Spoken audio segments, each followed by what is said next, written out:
back with another episode of I Builder 4am, and this time with the guy that appears with me in the intro, the man himself, the icon, the legend, Shaheen. What up, Shaheen? How are you doing, my man? Hey, Joao. Nice to be here. I'm doing fine. Excited to be here. And yeah, let's see what you're going to ask me in this. Don't ask me tough questions. Please keep it simple, just like Cartesi. Yeah, nice. Actually, by the way, keeping it simple is such a brand that we created to ourselves on top of that campaign. I still find it very nice because at the same time that it's keep it simple, it's not like you do simple things with Cartesi. It's like it's simple the way in which you do, but you do crazy cool stuff like your app, Comet. Tell us a bit about your app, Comet. Yeah, so Comet, for those viewers or listeners who are hearing about Comet for the first time, Comet is about co-creation. It's a social application where you co-create based on text. It's a text-based co-creation. And at the same time, you have the ability to mint your co-creation so that you have this fair and verifiable revenue sharing model. You created something, great text-based art, and now your creators and collectors are minting it, and you have a stream, a revenue stream, which makes it a really nice application, a collaborative way. We also kind of uh, pitch it with this line of co-create, co-mint, and co-collaboration at the heart of it. Yeah, Everything that starts with co. pretty much, not everything, but But yeah, that's collaboration, nice, I man. would say, is like right at the top. What's the history behind the app? Like, how did you come up with the idea? Who was on board on it? Like, who created this with you? And how did magic happen suddenly out of nowhere? Okay, so Comet, we go back to experiment week 2. Oh, now we have had multiple experiment weeks. It's hard to remember which one was it. It was experiment week 2, and I assembled a team with this very unpolished, silly idea. There used to be this app. I'm not sure if it got popular globally, but there used to be this app called Haiku Jam. Haikus are these small little poems that you write. Like it comes from Japanese, and these are short poems. And the idea of that application was jamming for those creative texts, so that there used to be just 3 lines. That means 3 people collaborating on that poem. So you have first person writing this first line, then second person comes in, completes that line, and then third person comes in to finish it, like finally. That was the idea. And I thought it's like a cool idea that I used to play around. Why not take this idea and plug it with web3 elements? So with web3 elements, I mean, like, have some tokenomics around it, create some that app people used to contribute, people used to create, but there was no way of creators earning something, right? There has to be some sort of incentive so people use more, try to create more on this particular application, also create something meaningful out of it. So that was the idea, and we took it. We kind of also created some of our own flavor. So it doesn't have to be a 3 line. You could add as many lines as you want. So and also multiple addresses could come in and try to collaborate in this piece. And from the team's perspective, our homies in this particular adventure, we had Cynthia from marketing. At that time, we had Carmen from marketing. So we had a very solid marketing team that pumped it, blasted it on socials. We had Bruno for our front end engineering, the UI that you see on Comet. Bruno's his work is day in, day out working on the UI side. So we had a very solid guy on the front end as well. And we had Claudio. Claudio did amazing job in creating this POC of adding integration of Farcaster and just proving, like, for the first time when you see these things happening, it's pretty exciting. Like, you can send an input through Farcaster frame, which reaches to your Cartesi application. This whole kind of this loop, it feels amazing. Like, you already have this user base, and now people can just directly use your application from there, which was, so I think our team was very solid in that term. And I did some little things on the back end. uh, I kept the simplest part to myself. So that was our team. You kept Cartesi's part to yourself. I kept the Cartesi's part, yeah, the radically simple part to myself. Because the thing is, like, we decided to write this in JavaScript. The I think just thinking about this idea and taking it to deployment is becomes very easy when you have this leverage of picking language of your own choice. And I was pretty comfortable with just, let's just go with JavaScript. We have a easy logic, let's just build our algorithm there, and it worked out pretty well. That's awesome, man. So I have a few questions. One of the things that you mentioned is like Cynthia and Carmen did a great job at like marketing the product while we were building it during the hackathon. And that was definitely something that brought Comet to everyone's minds when you think about that experiment week specifically. And seems that you learned that. Like with Scribble, you also did a great job. You were together with Bruno once again, right? And you guys did a great job at exposing what you were doing and creating hype and excitement about it. So it seems like you found a formula to some things in hackathons, at least. Like, what's the secret for this hackathon success? I mean, you've been both like a judge and a participant now. Give us the way to win. Yeah, I mean, just like you mentioned, we had a lot of similar things that we took from the Comet and took it forward to Scribble. So some of these elements, marketing for sure. Like, if you are building something, it could be a hackathon product or your regular product, just build in public, like share every update of that product. And if you're not good with that, hire somebody. And we had, like I mentioned, we had solid people who just love sharing all the updates. And it's not just about updates. Don't make it raw. I would say, like, people, if you have the right people in your team, they would come up with ideas how you can share these updates, which are more readable, which are more kind of some things that create hype. Maybe these are short clips, maybe these are logos, or maybe these are just well crafted messages that reaches the audience, a larger audience. So that, I think that's a very important element which we kept from the from Comet, and also took it on Scribble. And we just, it was so crazy to see the community loving our next project as well. Like, it was really fun and building both the applications and working on them. Apart from that, I think, apart from marketing as well, just this whole assembly of team, right? Just creating this right team which has all kinds of team members that you need. So you need marketing, you need somebody who's good with UI and UX. So we had Bruno in our team. Great work at, like, you need a finished product that reaches the people who are going to play with it. Something like that. I've worked on front ends in the past, but I needed somebody like whose job is day in, day out working with front end. So there's somebody who can, just deliver a finished product. And Bruno is just, he has experience working with Cartesi, and he did a great job in both of the applications. Kudos to him.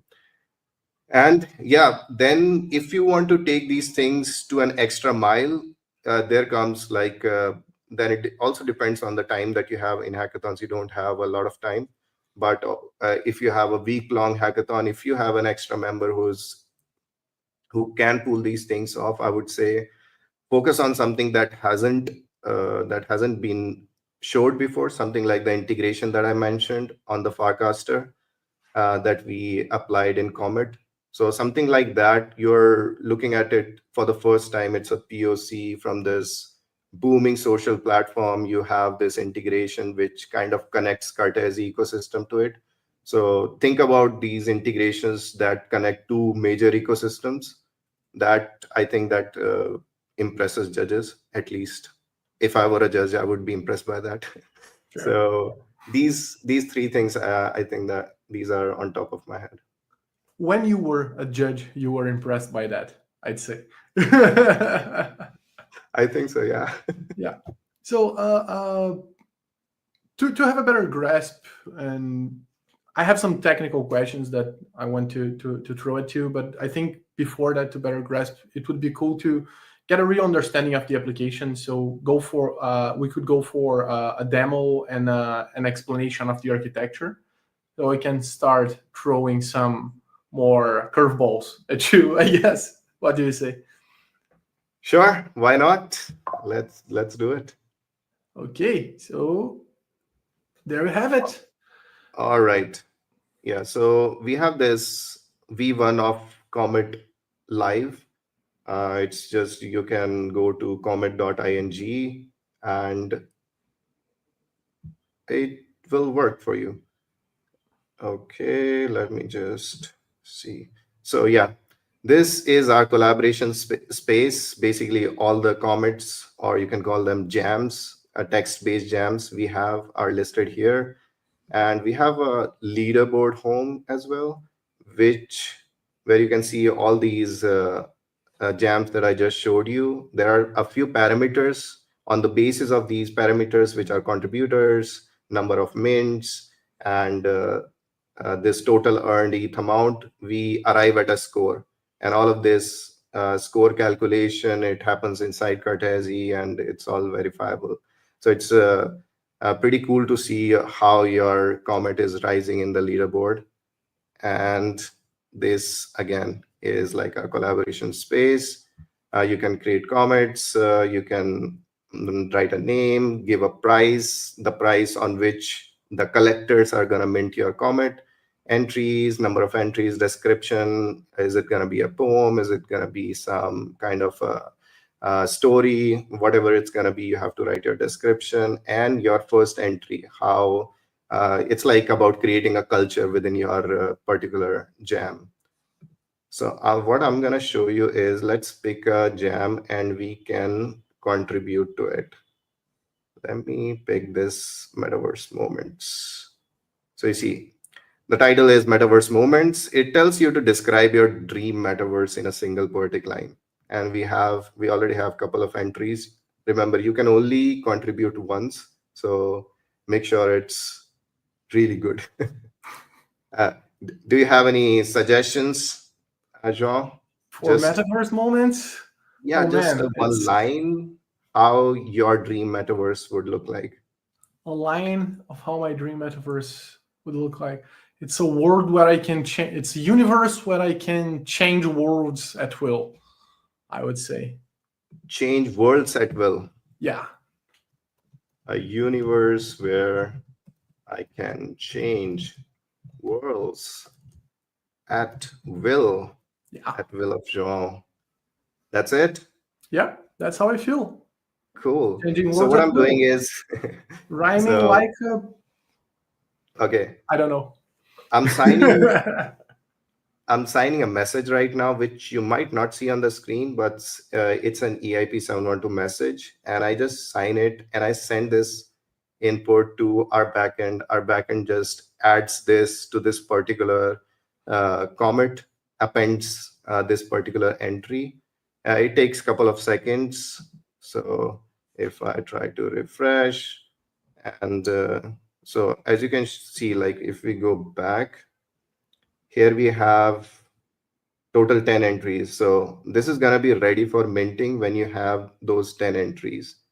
And here, the universe where I can change worlds at will.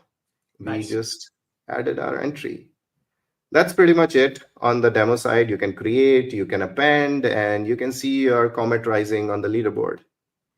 Fair. Now, going a little bit to the architecture you shared with me, I'm gonna put it here on screen.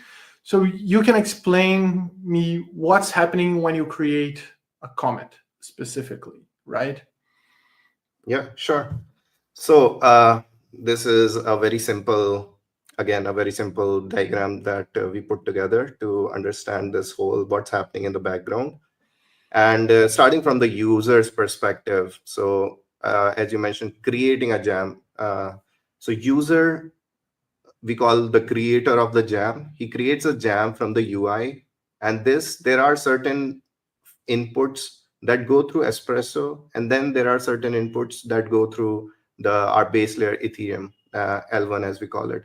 So creating is something that goes through Espresso. All the functions that are, I would say, not related to assets that go through like our basic functions, creating, and the one that I demoed, joining a jam, appending to that jam, that go through Espresso. And it goes through Espresso. Our Cartesi node at the backend reads that particular input. So you have your user address who sent this particular input, the content of that particular input, the whole data structure basically of that jam, the description, title, all of that. We store it inside our Comet backend. And as I have listed here, there are a couple of things that our backend is doing. So not just creating the jam, it's like managing the whole user data. So the joining part, the appending to the Comet part is also happening in the same way as creation is happening. Again, with the same, this L2 signing a message kind of an input that goes through Espresso, the whole wallet functionality. Now that's another sort of input that goes through the Ethereum, the layer one. So from the Comet UI, you are depositing Ether. Ether deposits work in the Comet right now. And you have to deposit that to our Ether portal contract that sits on Ethereum layer one. From there, the rollups, again, the backend is ready to read what kind of inputs are coming, and it takes that deposit and deposits to your wallet. And if that deposit is to mint an existing Comet, then it takes it as a mint function. So all of this being handled by the backend, and there are these internal functioning of the backend as well, which is on the basis of user data. It's calculating this rank. So depending on how many contributors have joined your jam, it will increase your rank. Depending on how many people have minted your particular jam, it will increase your rank. And the revenue sharing model. So to put it simply, the revenue sharing model is very simple. If you have 3 ETH assigned for your jam, each 3 contributors gets 1 ETH each. That's a very simple revenue sharing model. Nothing complicated there. So these are the functions that happen, and all these reading of content and your balance inside Cartesi rollup, the Comet, and your Comets, whatever data that we were just seeing on the demo, all of that is done directly by reading the node through inspect calls right there. So that's pretty much the high level how it's working. Cartesi is this powerful environment, and in it you have the possibility of make some crazy things. Like, what exactly is the need for a powerful environment for these functionalities? Is under the ranking algorithm, the distribution of the assets? Where exactly does the Cartesi machine fits in the picture there? Okay, that's a very good question. I think it's a little relevant to Comet as well, because we are not exploiting the power of Cartesi machine as much as we would like to be. We are using a ranking algorithm, which I think all of these things that I've listed here, it becomes very easy for us when we try to do these things in, let's say, JavaScript. I Yeah. would have a very hard time if I did all these things in Solidity. It would have, I'm not just talking about the resources, it would take a lot of time from taking this idea to the execution and deploying it. It would be very hard in this whole Solidity kind of environment. So we have ranking algorithm there. We have this uh, minting and revenue sharing. All these mathematical operations are pretty easy to handle inside Cartesi machine. And I think the whole, if we think about the execution costs of doing all of this, it would be very cheap when compared to implementing this in, say, Solidity or something. Oh yeah, of course. You would have to reperform calculations every time. Gas costs would be a crazy thing in Solidity as well, and just the implementation of the algorithms would be hell. Yeah, Yeah, that exactly. makes a lot of sense. That makes actually a lot of sense. So I really like Comet because it's a solution that, as you mentioned, you can integrate it with Espresso as you did, and you could also use per se, as you said, Farcaster as an UI, right? So there are some integrations that involve it that were not necessarily present in the first conception of the product, right? So why did you make these decisions to integrate with Farcaster, integrate with Espresso, scaling the application? So both during the hackathon, how did you decide to cut scope to fit everything that you needed to showcase the proof of concept? And then why did you start integrating with these other solutions, and what benefit does it bring for the solution as a whole? Yeah, I think integrations, yeah, again, a very important part of this whole journey and the stack that we are dealing here. So we started with the first integration that we did right in the hackathon, and it was a very, very raw integration of Farcaster. And it was, I think for us at that time, it was to demonstrate this possibility at the bare minimum level, like just to show like this is possible now. And then we also have tried a couple of other things. We also did like this integration with push as well, like showing notifications of whenever somebody has joined your Comet, just uh, giving these notifications to the other users or the creator of the Comet itself that somebody has appended to your jam, which is, I think, pretty cool. So all of these things. And what other integration that I'm missing? Yeah, Espresso is like a more infrastructure level integration that has been very relevant for us. I would say it's a social application at the end of the day, and there are a couple of things that matter a lot when you're building a social application. You have the data frequency. The frequency of inputs can be very high when it comes to these applications. Yeah, like you're just appending one-liners to these jams. It can go crazy. If the application goes viral, it can go crazy, like heavy frequency of these inputs. So we need a solid data availability layer that's working underneath, right?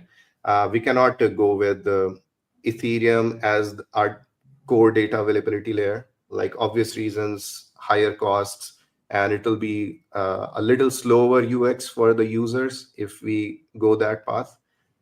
So we experimented with Espresso, and I think it was like the right timing. Comet has come around like after experiment week, and Espresso, I think they also released the testnet at that time. Their testnet was live, and we have started talking with them, and it was a very good time to kind of integrate and see how this data availability layer works for us. And after integrating this, like I think the UX has become that it has improved a lot. Right now you're not paying gas fees, you're just signing transactions on to, at least for the basic functions, for this creating the jams, appending to the jams, which are like the core functions of this application, improves the UX quite a lot.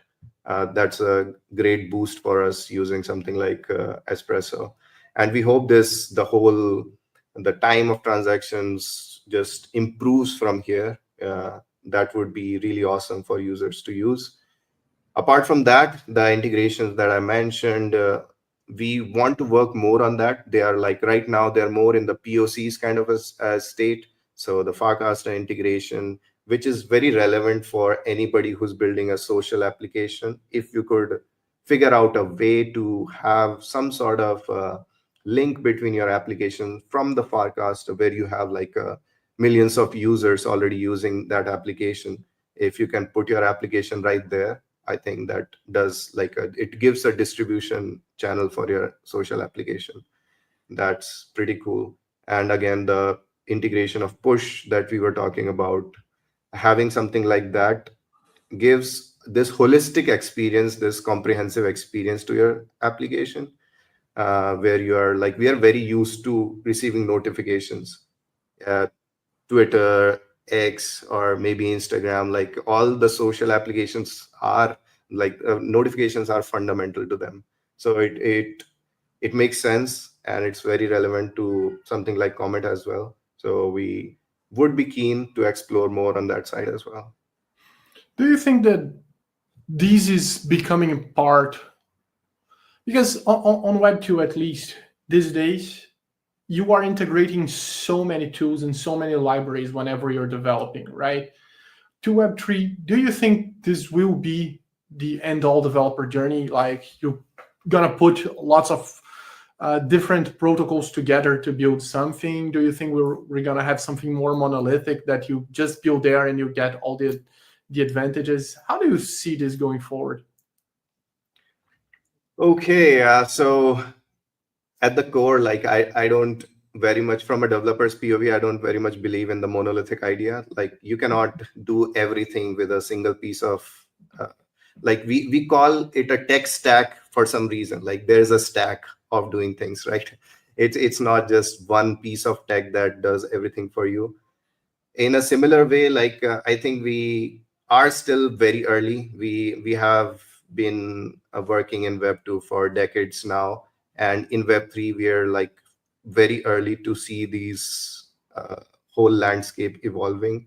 And now at this point, like we have seen many, like multiple uh, tech integrations, and these I would say on every sphere, on the sphere of data availability, on the sphere of let's say utility things, on the sphere of UX side, wallets. We have seen different wallets improving user experience.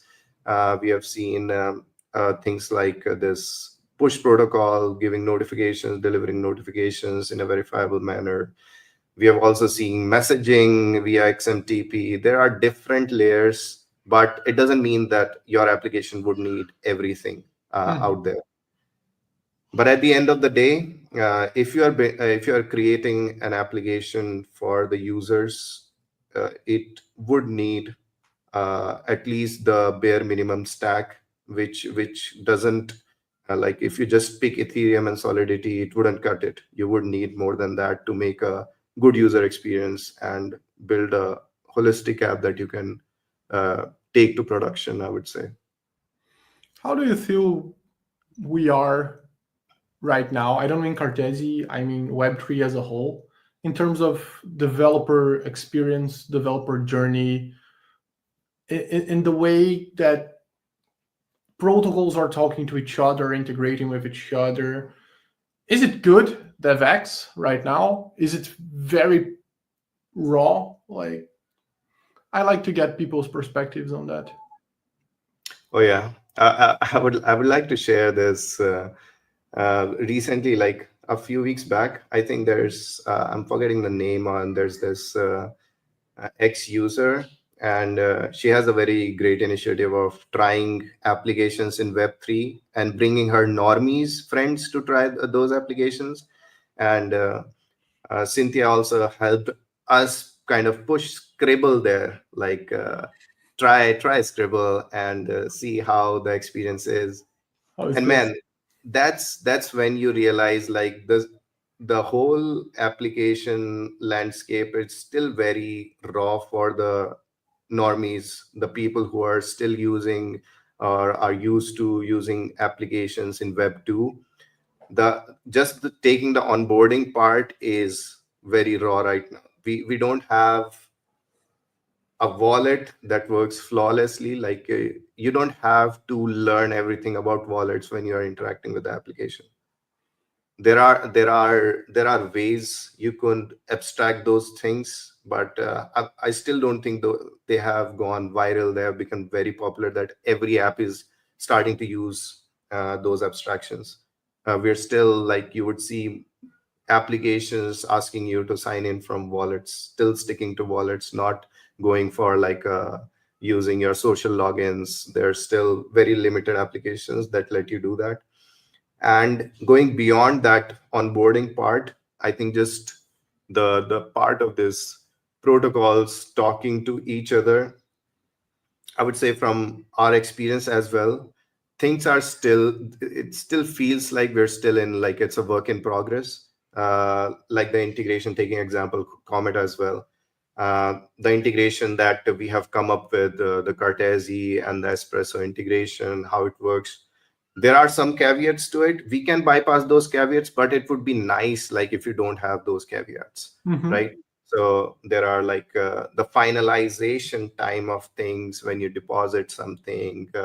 There are certain kind of transactions, not all the transactions, but certain kind of transactions, which would take a while for the user to kind of finally see what was the response of that particular transaction.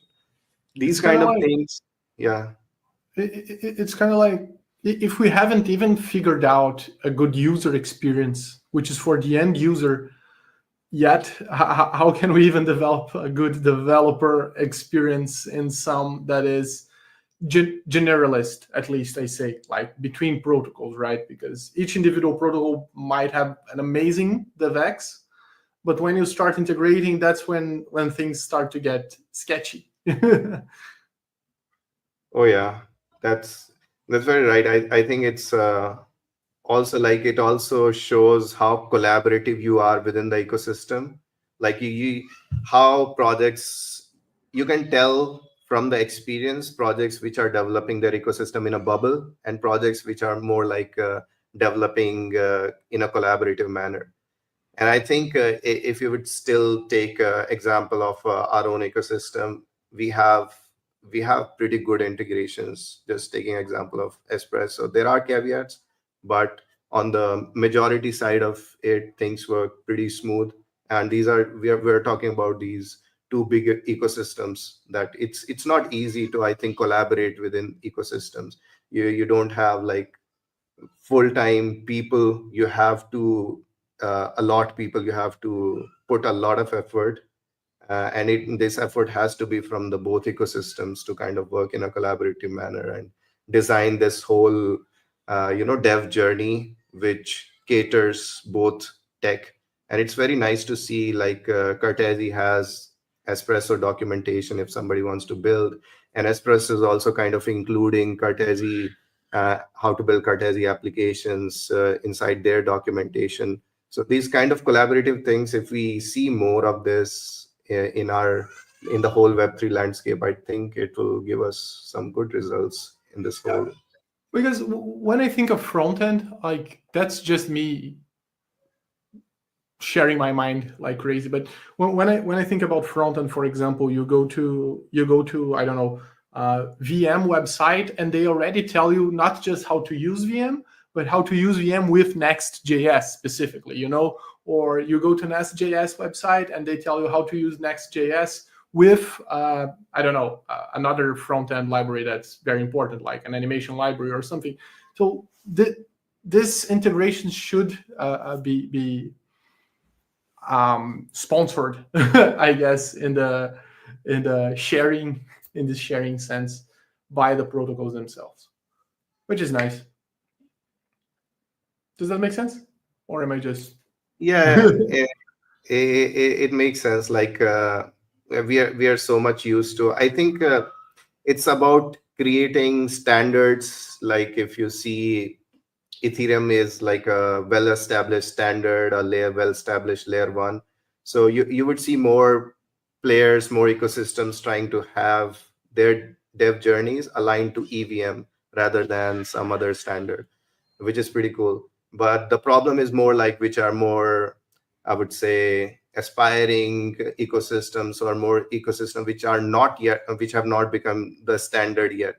So having collaborations between those projects is kind of key to pushing this whole innovation forward.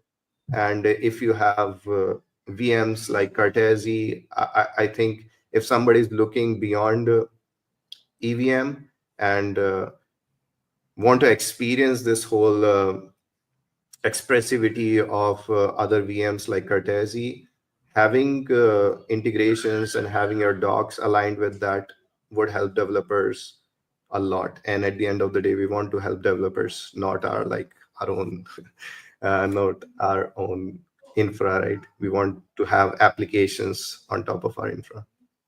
That's nice, man. Now, I really like the take, but I want to move on to rapid fire. And I'm this so one not prepared for is this. gonna be fully improvised. So, tell me, which was the best event you ever went to? I can tell like the recent DevCon, it was like my first DevCon that I've attended, which is like the scale of it, the speakers, the crazy, like you see the vibe of Web3, the core vibe that I've not seen, I've not experienced in other events. It's on different scale. What is your favorite app you ever created? You're putting me on a spot. And I'll have people like killing me for it if I. Fair. I'm gonna Okay. move to it. Scribble and Comet, both. Okay, it's a draw. It's a tie. It's a tie, yeah. No favorite kids. All right. So, thinking about protocols, which one is your favorite besides Cartesi? Okay. I know it's more like I always talk about moving beyond EVM and moving beyond Solidity, but I would still say like Ethereum is like, still I would count it as the best protocol out there. You can rely on Ethereum. It has been out there for a while, and it's like still the most secure and decentralized protocol out there. You need to be on EVM to be able to move beyond EVM, right? Otherwise, you're just going around it. That's right. Keep EVM under you always. All right. What mascot for Cartesi do you like better, the penguin or the bee?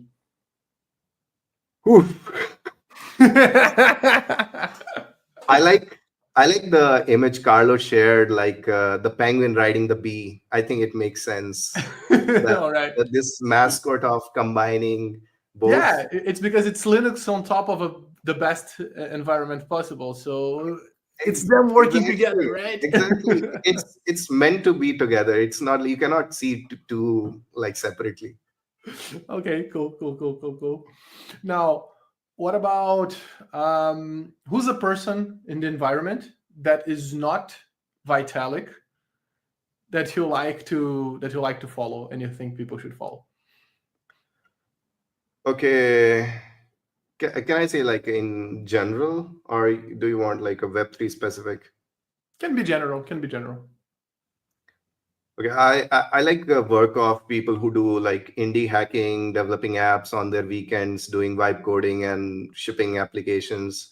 There's this guy goes by the name of Levels.io. Is like a very popular indie hacker, and I would, if you're not following him already, go following him. Very inspiring guy, and you would get this hyped up about creating applications over the weekend and on the hackathons as well.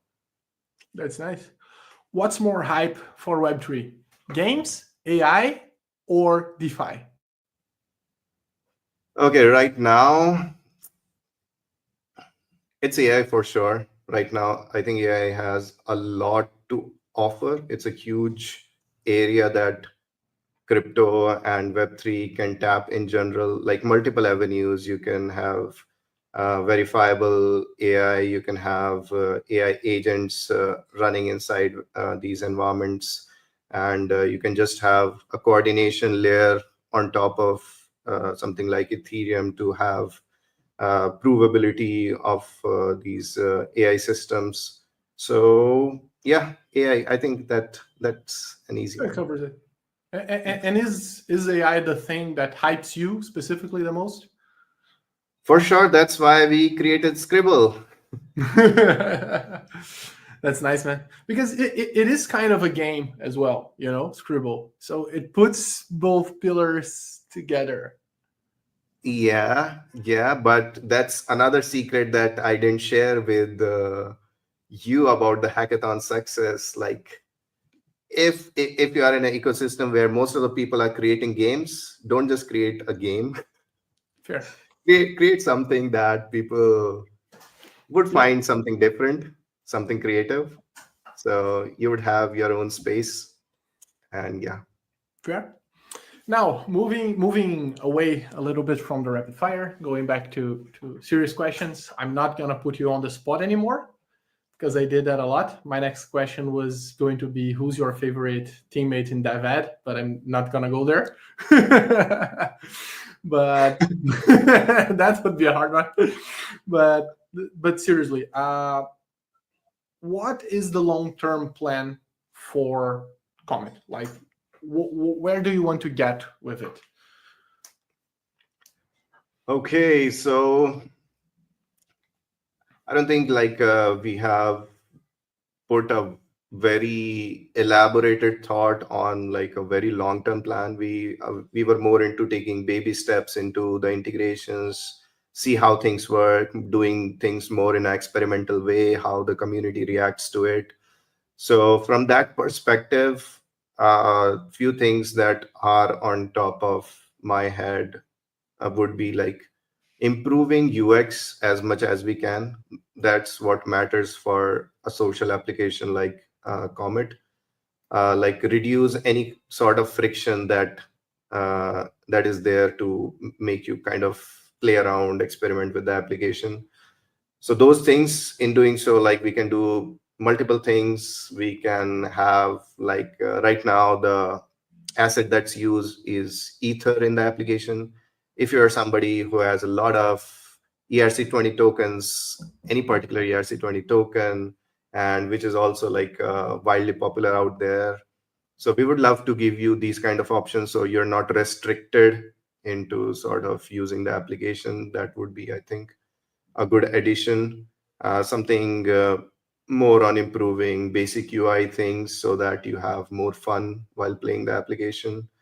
And I would say things like any sort of latency that's right now in the infrastructure, if we can work around that, like the deposits part I mentioned, just removing these small little things, improving our current, our existing feature set, I think that will also do wonders. We want to keep things simple, not add too many features. Then you kind of tend to make things bulkier, which not everybody likes.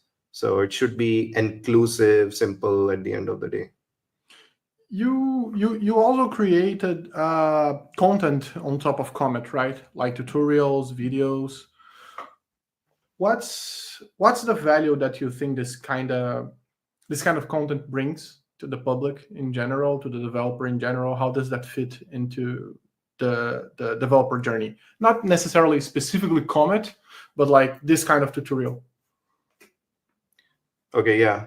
So I've seen like a lot of tutorials on YouTube, like when I was learning to build something. There's this specific kind of video tutorials where you are not just explaining the raw infrastructure, you're not just explaining all the concepts of your infrastructure. You're taking more like top down, where you go from an application to drilling it down how I build that application. So from that perspective, I came up with those tutorials. Like if anybody wants to build an application like Comet, if you think Comet is cool, if you want to build a social application leveraging these components of Cartesi as execution environment, Espresso as your DA layer, and also having this Ethereum as your final judge of this whole security of this application and assets. If you want to bring these different infrastructure components together, it should happen in a fun way, kind of like going with a business idea, then drilling down how it got built.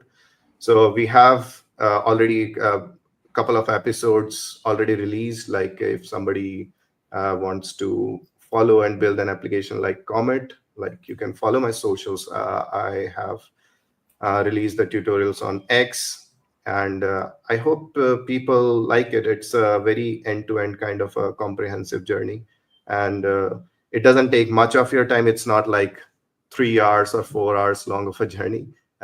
You would be ready to build an application like in less than 1 hour, I would say.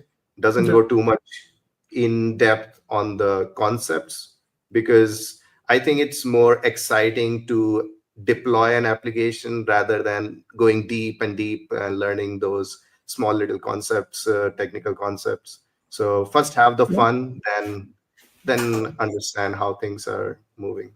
No, that actually says it all, because it's important that you are able to also fit the content into the target's life, right? The developer's developer's life. He has to be able. They have to be able to watch it fully. So if you make something that's 5 hours long, sometimes people won't have time for it. But you have to compress it and make it a good experience as well. That's right. And I also want to add, like right now, it's also a little bit outdated in the sense how AI and vibe coding is moving. Like everybody, I would say, who's up to date is leveraging AI tools to build applications right now. So if I would say, if I want to start a new series, I would definitely add this huge title of like building your application using Cursor or some AI tool, so people don't feel like outdated, this material is outdated. It's more like it creates more hype. Okay. The one thing I like the most about being dev at late is when I hear a suggestion like this that is such a good idea, I can just say, do it, man, do it. It's going to be cool. All right, adding to my to-do here. No, right. But on a serious note, actually that was kind of serious, by the way. But any tips for developers? Any closing thoughts? Anything that you want to say? Closing thoughts. I would say like there are, if you're somebody who's a builder in Web 2, something like Cartesi is gonna help you a lot, because the expressiveness, the languages that you can use, you don't have to learn a whole new language. You don't have to have this sort of like whenever you are learning a new language, you sometimes have this imposter syndrome. Oh, do I belong here? Do I belong to this Solidity world or not? So you don't have to go through that. Just take your skills, whatever you have, and leverage those skills. There are technologies, there are virtual machines that will let you do this in a fully verifiable manner. And if you are somebody already in Web3, I think that's also relevant to you. If you want to push your limits, and if you want to build applications that go beyond the likes of traditional DeFi applications, then I think you are already looking for these alt VMs and more robust or more scalable data availability solutions. So think on those perspectives. Which are the stacks which are giving your applications, which are scaling your applications, both on the expressiveness side and both on the computation side as well. So think about that. And I would say build things in public. Don't do that private thing. if you are an application developer, like feedback is very important. Build in public, get feedback from people. And also it kind of adds a social accountability. If you're serious about taking your application to mainnet, then you should have some sort of an accountability. and having that social handle which is posting updates bi-weekly or monthly or every day, if you prefer that kind of helps you in the journey. That's awesome, man. That's great advice and great activity. How do you say? Activity hacks? No, it's performance hacks, enhancement performance hacks. I don't know. Anyway, great way to move forward and plan and plan your work. That was awesome. Thank you so much for this. Thank you so much for your time, and keep building and pioneering the world of Web3. This was a Builder 4 AM. Bye. Bye-bye.